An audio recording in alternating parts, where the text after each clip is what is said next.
ఆడిపిల్ల లగ్గం చేసుకొని అత్తగారింటికి పోయిందంటే ఆడ అత్తను అమ్మ లెక్క చూసుకోవాలి, అట్లయితేనే ఆడవిల్ల సంసారం మంచిగుంటది అని అంటుంటారు పెద్దలు.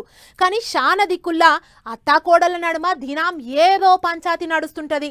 అందరూ అట్లుంటారని కాదు కానీ చాలా మంది పరిస్థితి గిదే. అయితే ఓ కోడలు మాత్రం అత్తను నెత్తినెత్తుకొని ఊరేగిస్తుందట. మరి గా మెవ్వళ్ళు ఎందుకట్లా చేస్తుందో చూద్దాం పాన్లి. అత్తలేని కోడలు ఉత్తమరాలని అంటుంటారు. మరి అది ఏ పాటి నిజమో ఏమో గాని అత్త ఉన్న ఈ కోడలు మాత్రం నిజంగా ఉత్తమరాలే. అసలు ముచ్చట ఏంటంటే ఇక నెత్తిలో టబ్బు పెట్టుకొని అందులో ముసలమ్మని ఎత్తుకొని పోతాంది చూడు. ఈ అక్క పేరు కాజల్ అగర్వాల్. హర్యానా రాష్ట్రంలో పాటలు పాడుట్ల బగ్గా ఫేమస్. పైన టబ్బులో కూస్తున్నది వాళ్ళ అత్త చంద్రీదేవి.